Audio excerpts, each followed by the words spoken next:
Durante la mayor parte de la historia humana, el tema de este video no tenía nombre. Solo había personas que se movían raro, gritaban sin control o decían cosas involuntarias. Sus cuerpos se movían bruscamente y actuaban de formas que muchos atribuían a lo sobrenatural, debilidad moral o comportamiento deliberado. Trágicamente, muchas personas enfrentaron burlas, miedo y castigos, y hoy en día esto sigue ocurriendo. En el video de hoy veremos la historia del síndrome de Tourette, qué es exactamente y cómo han cambiado las percepciones a lo largo del tiempo. Puede ser útil comenzar explicando qué es el síndrome de Tourette.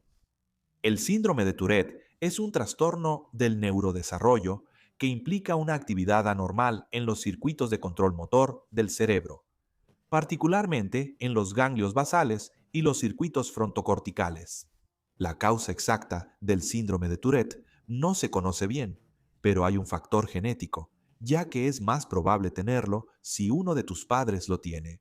Se entiende que ciertas sustancias químicas en el cerebro que transmiten los impulsos nerviosos, incluyendo la dopamina y la serotonina, también pueden desempeñar un papel en la condición, pero la característica principal es la presencia de tics. Un tic es un movimiento o sonido repentino, repetitivo e involuntario.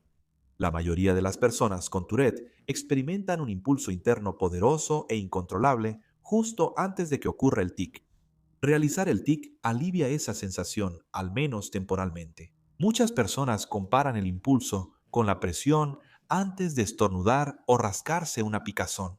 Se puede resistir un tiempo, pero al final el impulso es abrumador.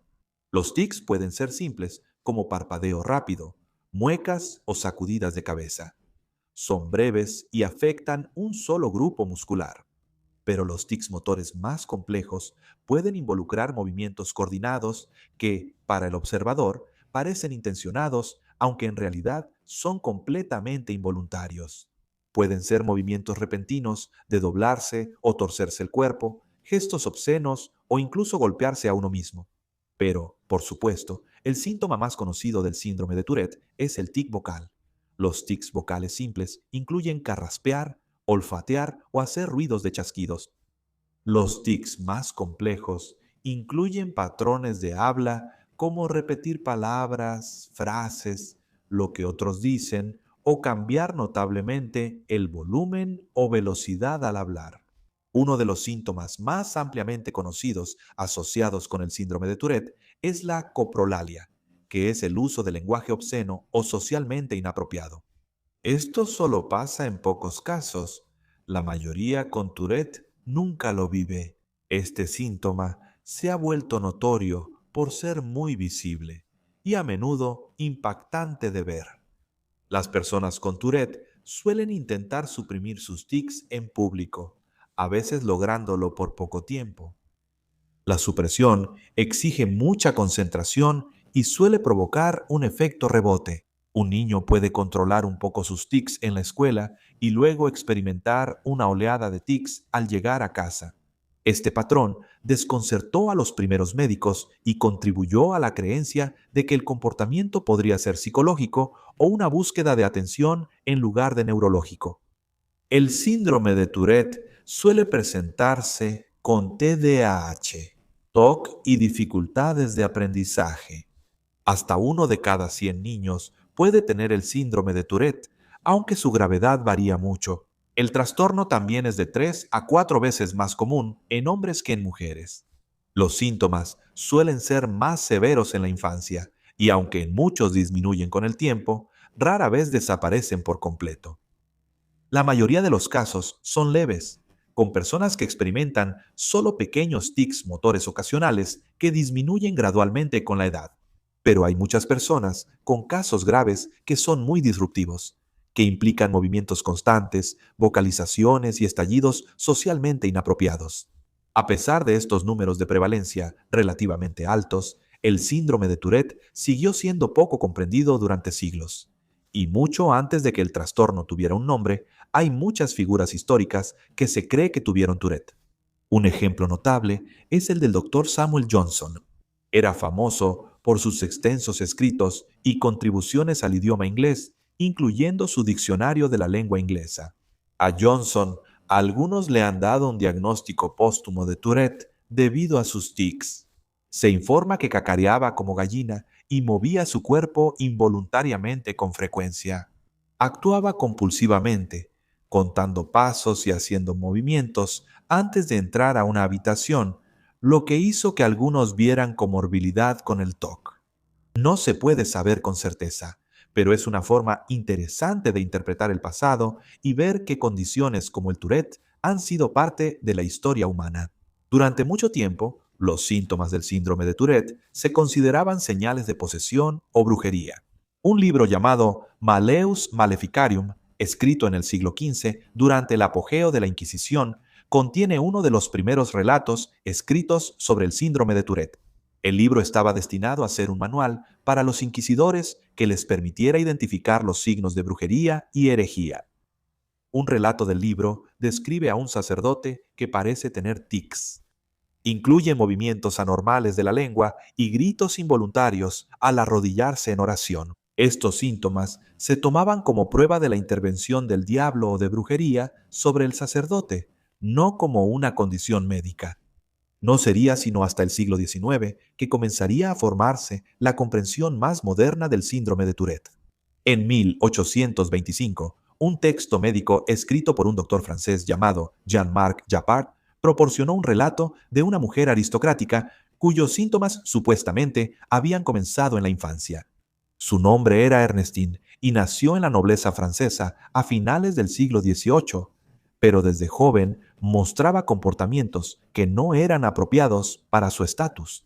Presentó movimientos faciales repentinos y sacudidas involuntarias, que luego se acompañaron de vocalizaciones incontrolables. Pero para su familia, lo más perturbador de su condición era que, sin previo aviso, gritaba palabras obscenas e insultos dirigidos a las mismas personas con las que estaba hablando. Estos arrebatos sucedían en la alta sociedad, reuniones formales e incluso en la iglesia. Para una mujer aristócrata en la Francia del siglo XVIII, ese comportamiento era escandaloso. La describían como inteligente y educada entre episodios. Ella sabía que sus gritos eran inapropiados, pero no podía evitarlos. Cuando Jean documentó su caso en 1825, describió un patrón que los neurólogos modernos reconocerían de inmediato como el síndrome de Tourette. En ese entonces, la comunidad médica carecía de un marco para interpretar el trastorno y algunos médicos pensaban que sus síntomas eran una forma de histeria. Algunos pensaban que era psiquiátrico. El caso fue bien documentado y décadas después resultó crucial. A finales del siglo XIX, la neurología francesa crecía rápidamente. Trabajando bajo la dirección del famoso neurólogo Jean-Martin Charcot, un joven médico recibió la tarea de estudiar trastornos de movimiento inusuales. Este joven médico se llamaba Georges Gilles de la Tourette. En 1885, Tourette publicó su artículo histórico describiendo a 9 pacientes con síntomas como tics motores, vocalizaciones, repetición compulsiva de palabras o movimientos y habla socialmente inapropiada. Mientras examinaba la literatura médica histórica, Tourette notó que un caso documentado anteriormente coincidía casi perfectamente con sus patrones. Era el caso de Ernestina. Sus síntomas se habían registrado 60 años antes, pero ahora de repente tenían sentido. Tourette concluyó que estas personas tenían el mismo trastorno. Charcot después honró a su alumno llamando al trastorno síndrome de Tourette en su honor. Aunque el síndrome de Tourette fue formalmente descrito, la incomprensión ha persistido durante décadas y sigue hasta hoy. A inicios del siglo XX, muchos psiquiatras pensaban que el trastorno podía tener otra causa. Tras la Primera Guerra Mundial, un brote de encefalitis dejó a muchos con tics y sin control corporal. Algunos empezaron a ver el síndrome de Tourette como daño cerebral. En la década de 1920, la neurología y la psiquiatría se separaron, y muchos trastornos de comportamiento o movimiento se reinterpretaron mediante el psicoanálisis. Dentro de este marco, los síntomas del síndrome de Tourette ya no se veían como puramente neurológicos. En cambio, cada vez más se interpretaban como manifestaciones de conflictos internos reprimidos, a menudo con un componente sexual. Desde la década de 1920, algunos psiquiatras sugirieron que los tics y vocalizaciones del síndrome de Tourette se debían a impulsos sexuales reprimidos. La teoría psicoanalítica decía que reprimir o castigar impulsos sexuales redirigía esa energía a otros comportamientos. Se les decía a pacientes y familias que los tics eran culpa suya. A los padres se les podía decir que estaban siendo demasiado restrictivos con el desarrollo de su hijo o que el propio paciente estaba reprimiendo sus impulsos naturales. Luego, los pacientes eran sometidos a psicoanálisis, castigos conductuales y otros tratamientos ineficaces. Pero pronto fue claro que había que hacer más. Este cambio llegó con la introducción de tratamientos basados en medicamentos y el uso de fármacos antipsicóticos. En 1968 se halló que el haloperidol, fármaco que bloquea la dopamina, ayudaba a reducir tics en personas con síndrome de Tourette. Arthur y Elaine Shapiro descubrieron este avance. Fundaron la Asociación del Síndrome de Tourette en 1972 y promovieron que era un trastorno neurológico. A fines del siglo XX, avances tecnológicos permitieron confirmar que el síndrome de Tourette implica anomalías en los circuitos neuronales que controlan movimiento e impulsos. Actualmente se considera una condición del neurodesarrollo, no un defecto de carácter ni un trastorno psiquiátrico.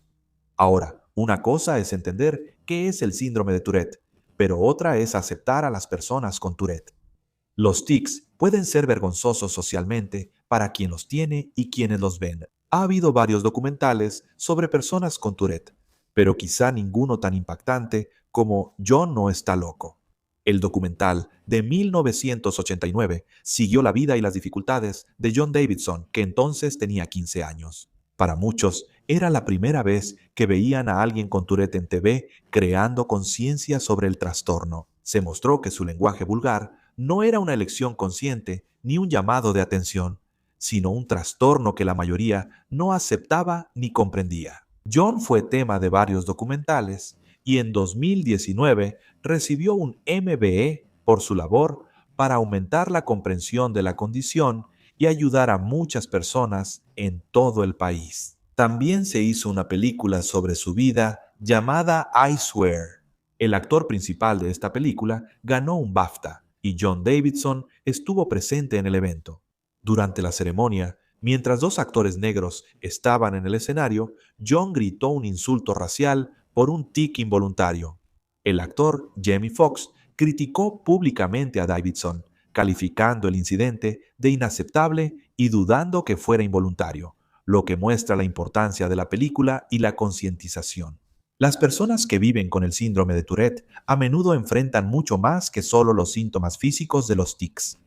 Muchos también experimentan ansiedad y depresión significativas. En entornos sociales, los movimientos bruscos o estallidos vocales atraen atención no deseada y aumentan la vulnerabilidad al acoso, sobre todo en la infancia. Esto puede generar una fuerte sensación de no encajar en un mundo que suele malinterpretar o estigmatizar su condición, dificultando la confianza. El trato histórico a personas con Tourette muestra cómo las sociedades responden a conductas inexplicables. Por siglos, quienes mostraban estos síntomas eran vistos como locos o poseídos. Aunque comprendamos más, nuestra aceptación podría no mejorar, y eso aún debe cambiar para bien.